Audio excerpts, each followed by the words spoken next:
What in the world does gut health have to do with brain health? Dr. Partha Nandi, a gastroenterologist and an internal medicine doctor, joins this podcast to address this topic. He writes about it in his book, Heal Your Gut, Save Your Brain. Inspired by his father's stroke, he explores how gut health can influence our brain functions. Dr. Nandi offers practical steps for improving both gut and brain health. Both of these are so critical for us to stay healthy. When you subscribe to our show, you help us grow. Someone you know may need to hear this story, so please share with your family and friends and consider supporting our mission at therose.org. Let's talk about your breast. A different kind of podcast presented to you by The Rose, a breast center of excellence and a Texas treasure. You're going to hear frank discussions about tough topics, and you're going to learn why knowing about your breast could save your life.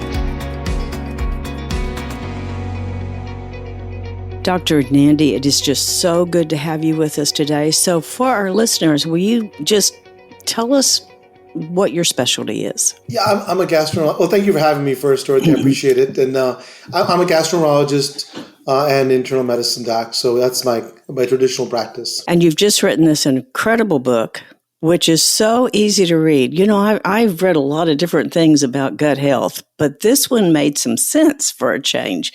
So tell us about your book. Well, that's awesome to hear, because I think that's my goal, to make it simple. It's, we as doctors are experts in having $1,000 words that nobody understands. So it's good that we do that.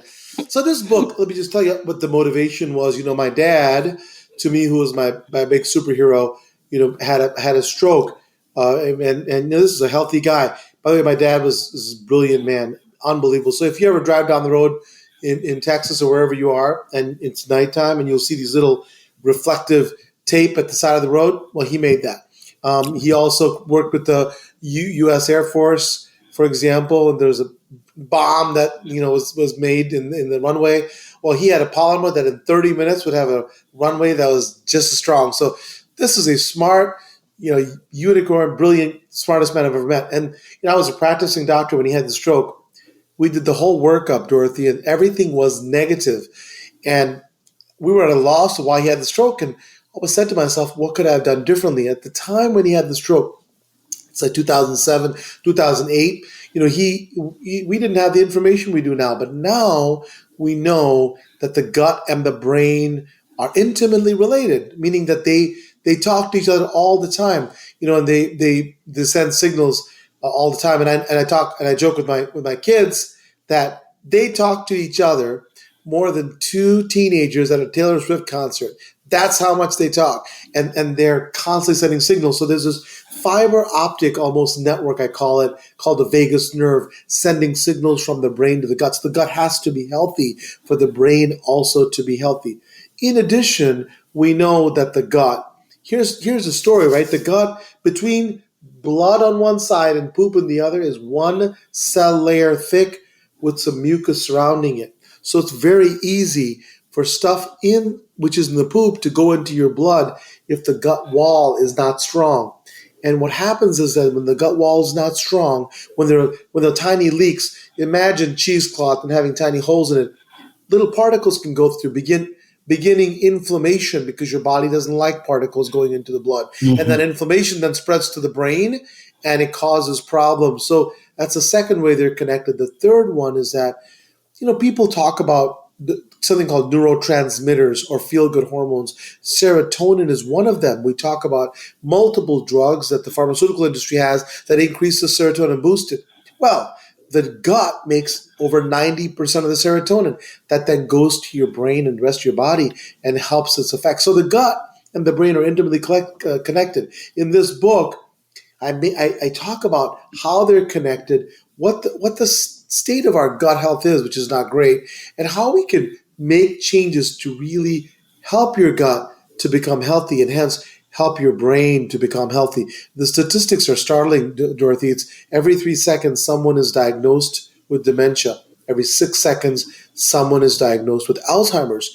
Every 4 minutes someone has a stroke and often pass away with it. So we're talking about not some theoretical problem. We're talking about a crisis that is catastrophic and it's happening everywhere. So that's why I wrote this book in honor of my dad. I think he saved countless lives with his reflective tape, and I'm hopeful that his tragic, event that he had hopefully uplifts people and saves lives again in a different way. One of the things that I enjoyed about your book was that it wasn't just about the things that we need to do with our diet, which there was a lot of there. And what did you call it? The sad standard American diet? The How sad not to be diet. sad. Yes. I said, what does that mean? But you also talked about those 5 pillars of health. Now, I will tell you the one sentence that got my attention the most was how gut health can contribute to depression. And in our world, depression and feeling down has become acute. And I started to think, well, what if that really does have something to do? So speak to those 5 pillars. Yeah, absolutely. And first of all, thank you for reading the book. A lot of times I do these interviews and people have no idea what I'm talking about. So I'm glad you read it. So that was always good. Oh, it was wonderful to get it. Thank you. Oh, of course. So, back to your question, the 5 pillars. To me, unless you have a why, you don't have a how, right? So if you don't have a reason to do something, you ain't going to do it. You're not going to do it. And that's how it is for me, and I think most people. So the first pillar is the why, purpose-driven living. Whether it's gut health or whatever you want to improve, if you don't have the why, if you don't have purpose-driven living, then you're not going to be able to accomplish it. As far as how it pertains to health, not less than a dozen studies have shown that with purpose-driven living, you can, of course, help gut health, help brain health, but also decrease the killers in our society as well. Cardiovascular disease, cancer, autoimmune disease, the list goes on and on. And you mentioned depression, anxiety, psychiatric disorders, all are abated or decreased when you have purpose-driven living. And people say, well, wait a minute, I have no idea. How is that possible? Well, I take you back to when we used to be hunters and gatherers, right? And the joke I always have is that, listen, when we were out there, we wanted to have lunch and not be lunch, right? That was our main goal, very purpose-driven. And that was, we had a fight or flight mechanism. Either you go after an animal and try to kill it or try to escape it, right? And that was very effective then. But now, when I'm in Detroit, every time I'm driving down the road, people very, very creatively tell me how much they don't like the way I'm driving, either driving too fast, too slow. They give me the Michigan hello, which is the middle finger. They make all kinds of things happen that increases my stress, but I'm not alone, right? Your spouse may be upset at you. Your boss may be upset at you. You're stuck at some place that you can't get out of. Whatever it is, there's an election you don't like because something bad's going to happen. I mean, it's constant. So that fight or flight mechanism, when it's episodic, you're giving a big speech or you're in an athletic event, that's good. But when it happens constantly throughout the day, it actually increases inflammation, increases something called cortisol, causes inflammation in that gut wall. So to me, purpose-driven living abates that, decreases that stress, and it helps you be more mindful. If someone next to me, is upset at me, you know what? I'm okay because, you're motivated, you're purpose-driven, and that brings down some of these factors that increase stress and increase not just stress in the figurative sense, but actually the changes physiologically in your body. That's my first pillar.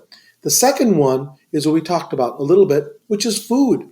I don't like the word diet because the moment you put the word diet, that's a synonym for failure because nobody I know can stick to a diet because they say, don't do this, don't do that, right? You get off it. I've noticed it personally. All my patients are that way. I talk about just having a food plan, and I say the biggest weapon against disease is your fork. That is the number one weapon that you have against disease. And what you take and put that fork in your food and what you put in your mouth is going to be so important. And I ask people to do something revolutionary, something unheard of. Go into your kitchen and cook and actually cut up some stuff and make it. And not just sit there and have coffee and watch TV and order food out. Right? I mean, I do that with my kids. And there's multiple reasons why that's helpful, but the very simple thing is you know what's in your food, right? You have to know what's in your food. And to me, it's not some elaborate plan. I have a ton of recipes in my book as well. Yes. Coconut curry chicken, amazing salads. But beyond that, if you just have an array of, of plant-based foods, it doesn't matter what you like. If you like cauliflower, if you like okra, whatever it is, just don't deep fry them all and cook them in a way that you like to make. Put some, for example, turmeric and cumin and gut-friendly spices, and I talk about how to do that. And then try not to incorporate a bunch of processed foods. What I mean by that is not just processed carbs like sugar, but also processed fats. So to me, a pepperoni pizza is an atomic bomb because it has bad fats and bad carbohydrates and preservatives. Now, I'm not crazy here. I don't think that you can live your life every single day doing that. I follow the 80-20 rule, or if you can, the 90-10 rule. But 80 to 90% of the time, do that. Whole foods, know what's in it, but 10 to 20% of the time, I got to go to birthday parties. I don't want to give them a menu list of don't give me this or that, right? I mean, that's just not real.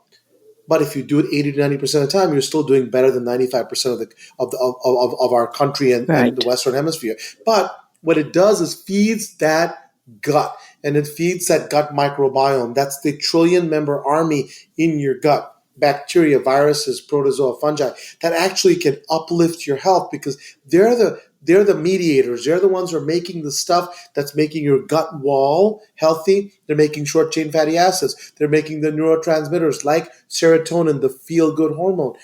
That's what's going to do it. So that's my second pillar, very important, and food. People understand that. The third pillar is movement, but not just movement with purpose. And I give this story often. Where I practice, Dorothy, in Detroit, I enjoy. One of my favorite hobbies is vulture watching, and people look at me like, what's going on? They have vultures in Detroit? Well, I am in a medical office building where I can have this direct view of this super gym where 1,000 people can go in there. And I enjoy watching these vultures. They come in different forms. Volkswagens, BMWs, little Teslas, and they're circling, Dorothy, circling that parking lot because, they got to go right next to the gym because they don't want to walk a single step when they go in the gym. And like I always say, if people could just pick them up like they're like in a chariot and take them right to the treadmill, they'd love it. And they call that movement. To me, that is not movement. That is just taking something and not incorporating into your life. So it's okay to go to the gym, but if the rest of the time you sit around and watch TV and look at your phone, that's not movement with purpose. So movement with purpose, and studies have shown this, that can help your health, including gut health, is incorporating into your life, playing with your kids, walking, working in the garden, walking with your dogs, going up and down the stairs when you're at work, incorporating that in your life so it's meaningful. And how does that help your gut health, right? What it does is, remember, the gut is a muscular organ, and movement helps the entire GI system work the way it's supposed to increase gut health, wall integrity, microbiome. It also changes the energy homeostasis to be able to provide the environment for the gut to thrive. So that's my third pillar, which is movement with purpose. The fourth one is what you're doing today, which is community. Having a supportive system in place to be able to abate that fight or flight mechanism. I often quote a study that we talk about called the Rosetto effect, Rosetto, Rosetto, Pennsylvania, in the 1950s, Italian immigrants that were there. And what they found there, Dorothy, was that these folks in the 1950s were hardly getting any heart attacks. They were living to their 80s and 90s and thriving there. And people said, what gives? What is it that they're doing? Only one factor was different than the rest of that state and mainly the country, and that was community. They worked together, talked with each other. When they asked people, hey, how are you doing? They actually wanted to find out how you're doing, and they didn't just want a one-word answer. That community and that connection protected them from disease, and we now know that if that community can protect us from multiple diseases, including diseases of the gut and the brain. The last pillar is spirituality. And so automatically when I talk to my patients about spirituality, they say, well, I don't want to pray. I'm not a religious. I say, well, that's fine. If you want to pray, you can. If you don't, that's okay.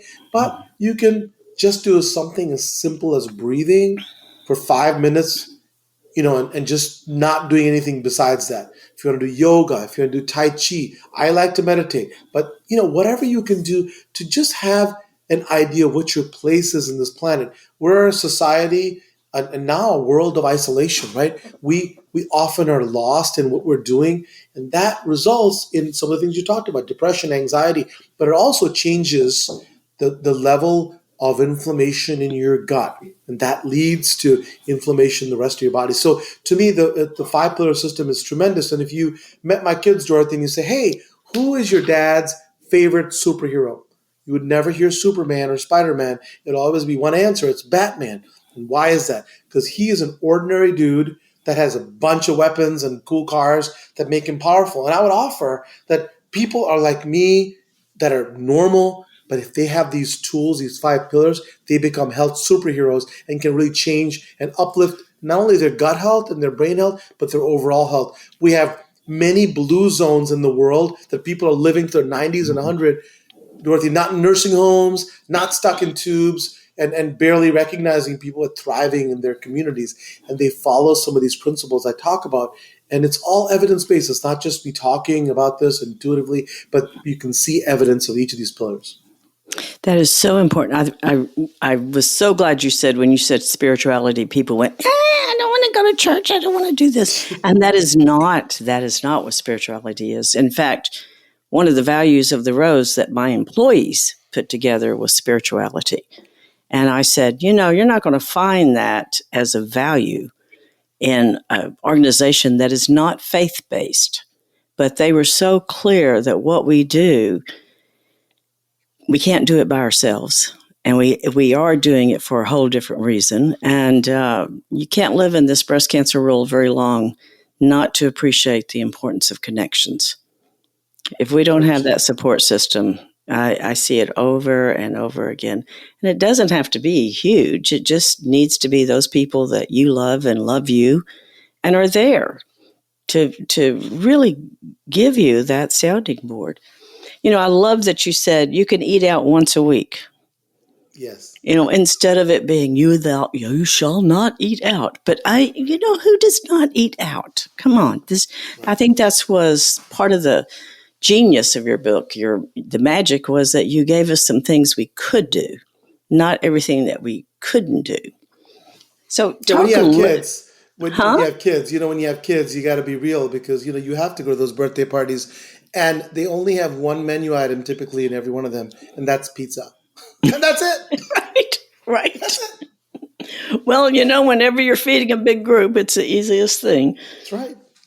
I love the turmeric Yes. recipes, and I was glad that you added in there, because people, when I talk about that, they'll go, oh, Indian food, I don't like that. I don't like that curry. I don't like that stuff. But turmeric has very little taste. How does it really work? Yeah, no, it's just, you're so right. You can put turmeric in your eggs. You can put it anywhere. Cumin is a little different, right? Because it changes the taste of the food, and you have to acquire it. And again, Indian food, and I'll go back to your question. Indian food, like anything else, right? If you have chili in Texas, you can have it where, you're dying, right? Because it's so spicy. Or you can have it mild, right? So Indian food is the same way. You can ask for it with as much spice, as much whatever you want. They'll typically make it for you. So, I don't want people to be afraid of it. And the reason why I'm bringing that up is when you go to India, it's one of the lowest places in the planet with dementia. Right? When you talk to when my patients talk to me, the biggest fear they have is, even more than death, is losing their mind. They just don't want that. And so if you can adopt a food lifestyle, right, that incorporates having one of the lowest rates of dementia, why not? So how does turmeric work, right? So multiple ways. It's an anti-inflammatory, number one, right? That's number one. Mm-hmm. It gives you good gut wall integrity. It also helps you maintain that microbiome that's positive. So microbiome is just a word that talks about the bugs in your intestinal system. And then remember, there are prebiotics, which is the food for these bugs, which are called the probiotics. And then the postbiotics are the stuff that it makes. So turmeric actually helps the environment for these bugs to proliferate, as well as decreasing the inflammation that's present in your body. And if you look at autoimmune diseases, you look at brain diseases, you look at gut diseases, it is an ancient remedy for so many of them. And people, if you don't even want to take it, I would love to incorporate it in my food. That's because I'm Indian. And I've done it my entire life. But people even can take, if you take high quality, look at where it's manufactured, high quality turmeric pills. That is also super important to be able to do that. In addition, I think if you do something that's also pretty profound is have fermented foods with each meal. So fermented foods are good Right. because they contain, right, thousands, if not millions, of these colonies of good bugs. It's nice for us because throughout our history in human history, we used to have preserve these foods that we didn't have refrigerators for by fermenting them. So whether it's pickles, whether it's kimchi, whatever culture you're in, these fermented foods, if you put those with every single meal, right? If you eat those every single meal, breakfast, lunch, and dinner, I've had my kids do it, and they all like different things. Some like cottage cheese, some like non-dairy products. If you like drinks, there's tapache. There's all kinds of drinks, kombucha. Some of my staff that work in my unit drink kombucha. So if you incorporate that into every meal, that changes your microbiome. And what's interesting is that if you change your microbiome, you can actually change the course of disease. I would offer to you that the Alzheimer's that's crippling you at age 70 actually started at age 50. The Parkinson's that started at age 6, that are presenting itself at age 60 started at age 40.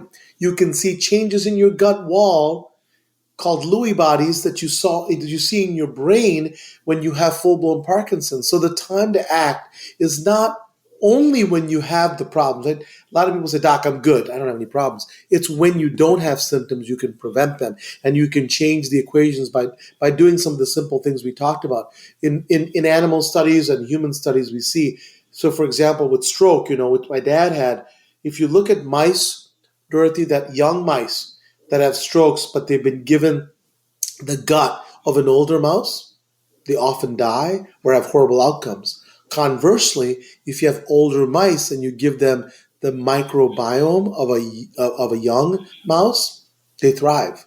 And so changing that gut and changing the gut health can not only uplift you with your gut itself, but it changes other things in your brain. And we now know, because of the relationships, even things like malignancies and cancer, if you look at chemotherapy, this is not, I talk about gut and brain in my book, but even if you go further than that, if you look at chemotherapy and the effects of chemotherapy and how effective it is, you can see patterns in a patient's gut that can determine, hey, is this going to be more effective, right, than others?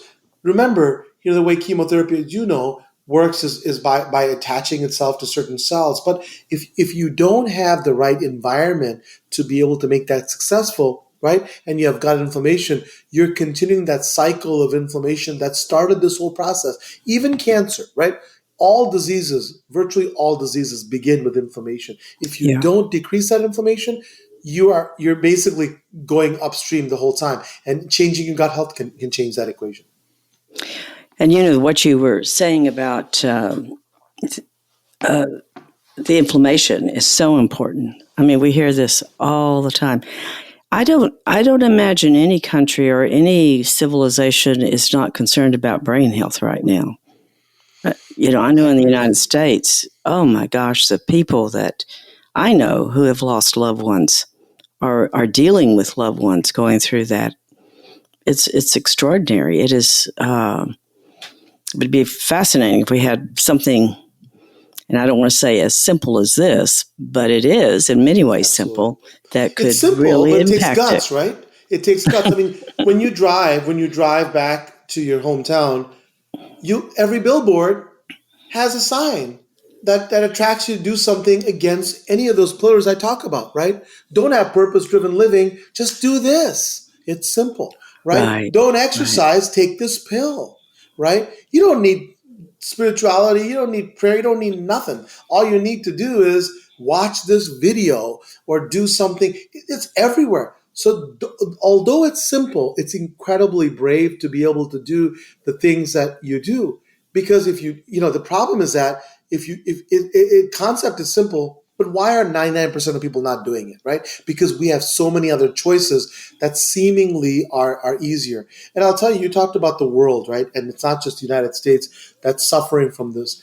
The problem is that the world is taking on our lifestyle because they think we're just the coolest things on the planet. Despite what we see in the media, the world still looks up to this country. I was in Mumbai airport, Dorothy, and I saw this big crowd of people at the airport. I said, oh, this is going to be some good food. So I'm walking over there trying to find out what the crowd's at. It was KFC. I know. Now, I am not against KFC. I'm not trying to hate KFC, but come on, really? Right. And of course, if Indians are eating KFC and not eating their turmeric-based Indian curries, Alzheimer's, Parkinson's, welcome. So this is what's happening. They're about 10 years behind. When I was in the United Arab Emirates, their diseases that they're having literally is a decade behind us, but they're all coming. So the opportunity is tremendous, not only for us in this part of the world, but worldwide. And so I'm hoping that people look at books like this and say, you know what? Let's wake up and see what we can do as a society. And I'm hoping that it ignites at least some thought in folks to be able to change their lives. Oh, I think it will. Heal your gut, save your brain. This is a New York Times bestseller. Yes. We have its author right here with us today. One of the things I wanted not to let you get away before I ask you, I was listening to your TED Talk from 2013. Yes. And remember you talked then about our access to health care. Now, my organization is all about that. Has anything changed? A decade later? Okay. I think it has, but it's not as much as we want it to be. Because what's happened is that, to me, something amazing happened, which is called COVID. It was horrific, but at the same time changed how we did things. So now, you don't have to drive 400 miles to go see your doctor. This thing called telehealth has changed everything. I can see someone in South Africa.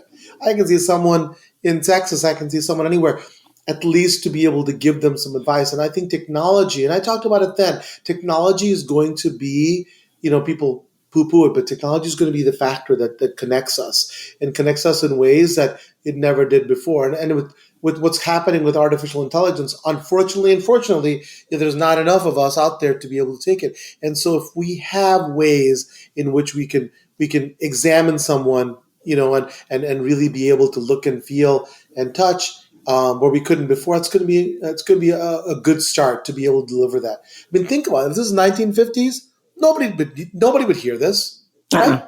You wouldn't find it unless you happen to stumble upon somebody. That's the difference. They can listen to your podcast and your show, and you can learn amazing things. That's the difference, even from 2013, where podcasts, I don't even think people thought about it then. No. This is really the new age of our life. One other thing, how important is being out in nature? 100%.